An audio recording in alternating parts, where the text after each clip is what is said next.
Hi everyone. If you're watching this, you or someone you love may have just been diagnosed with a chronic illness. I remember that feeling, overwhelmed, scared, lost. It's a lot to process, but there are 5 things I wish I'd known that would have made those early days easier. This journey can feel like you're lost in a fog, unsure of what's ahead, but you are not defined by your diagnosis. It's just one part of your story. Your strength, your capacity for joy and love. That's who you truly are.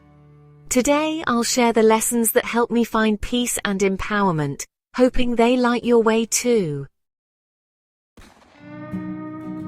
The first thing, know deep down you are not alone. That initial diagnosis can feel isolating, like you're the only one in the world facing this. But there's a vast community out there who truly understands. Online spaces like Facebook groups or Reddit's Our Chronic Illness are filled with people sharing their journeys. Start by listening, reading and seeing your feelings reflected in others' stories.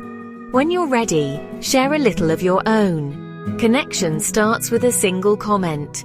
Local support groups can be powerful too. Sitting with others who get it is healing.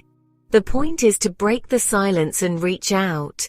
You're part of a larger family of warriors. We're walking this path together. The second thing, give yourself permission to grieve. A chronic illness diagnosis is a loss of plans, freedom, and sometimes identity. You don't have to be positive all the time. Suppressing your feelings only makes things harder. Grief isn't linear. It's messy. Sadness, anger, frustration, all valid. Let yourself feel it. Cry, write, talk to someone you trust. The goal isn't to get rid of the feelings, but to move through them. Only by honoring your loss can you start to embrace your new reality. Grieving is not weakness, it's courage, making space for a new kind of peace. Next, let's talk about pacing yourself, the spoon theory. Imagine you start each day with a set number of spoons, or units of energy. Every task costs a spoon. Healthy people may not notice, but for us, spoons are limited.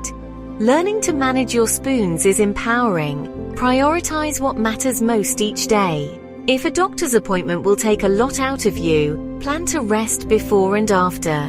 Track your energy for a week. Notice what drains or restores you. This isn't about restriction, but about making choices that serve your well-being. When you understand your energy, you're in control. Spend your spoons on what truly matters to you.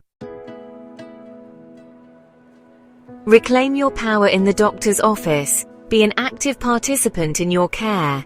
Bring a list of questions to every appointment. It keeps you focused and confident. 3 essential questions. What's the typical progression of my condition? What lifestyle changes can help? Are there resources or specialists you recommend? Write them down. Practice asking them.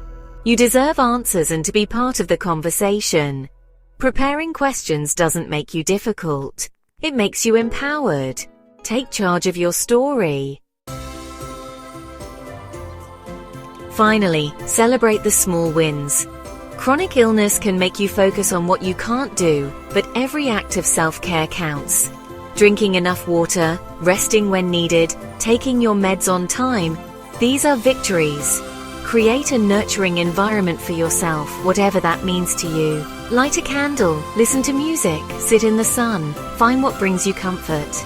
At the end of the day, list 3 small things you did for yourself. This practice shifts your mindset from lack to gratitude. Small wins build resilience and self-love. You are enough. Celebrate that. Those are the 5 things I wish I'd known when I was diagnosed. If any of this resonated, share your story in the comments. I'd love to hear from you. Subscribe for more support and tips on living with chronic illness. Remember, this journey isn't a race. Be kind to yourself always. You are seen, valued, and never alone. We're in this together.